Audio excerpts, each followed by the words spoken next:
जयाजी सूर्यवंशी सदाभाऊ खोत यांच्याच बंगल्यावर का गेले होते हा प्रश्न अनेकांना पडलेला आहे। आपण जाणार आहोत संजय सावंत आमचे प्रतिनिधी आपल्या सोबत आहेत। संजय सर, सदाभाऊ खोत यांचे निकटवर्तीय मानले जातात जयाजी सूर्यवंशी आणि आता तर ते त्यांच्या बंगल्यावर सापडलेले आहेत असं म्हणायला हरकत नाही।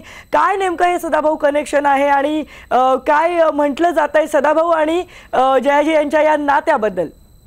केतकी आपण कुठेही हे आपण इस्टॅब्लिश करत नाही की बाबा या दोघांचं काय नातं आहे। आपण फक्त प्रेक्षकांना हे दाखवतोय की काल रात्री ज्यावेळी 3 वाजता बैठक संपली त्यावेळी मुख्यमंत्री जयाजी सूर्यवंशी यांच्या कानामध्ये काहीतरी बोलतायत आणि ते जयाजी सूर्यवंशी आज सकाळी 5 वाजल्यानंतर सदाभाऊ खोत यांच्या बंगल्यावरती आपल्याला सापडतात। याचा अर्थ वेगळा सांगण्याची काही गरज नाही की काय पद्धतीने हा शेतकऱ्यांचा संप जो ज्या पद्धतीने मागे घेण्यात आलेला आहे त्यामध्ये काय पडद्यामागे हालचाल सुरू असतील। आपण फक्त प्रेक्षकांना हे दाखवतोय 2 विंडोमध्ये आपण वारंवार हे दाखवतो की जयाजी सूर्यवंशी हे जे संप मागे घेण्यामध्ये महत्त्वाची भूमिका होती त्यांचा या सगळ्याशी काय संबंध आहे आणि वारंवार आपण इस्टॅब्लिश हेच करतोय की काल रात्री मुख्यमंत्री त्यांच्या कानामध्ये ज्या पद्धतीने सांगतात आणि ज्या पद्धतीने जयाजी सूर्यवंशी यांची राजकारणात येण्याची जी काय महत्त्वाकांक्षा आहे त्या महत्त्वाकांक्षेला कुठेतरी खतपाणी घालण्याचा प्रयत्न हे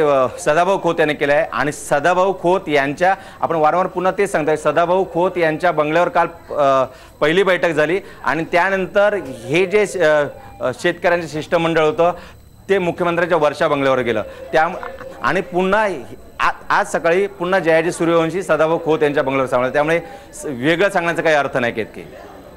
अगदी आणि संजय सर, ही दृश्य जी आहेत हीच खूप बोलकी दृश्य आहेत।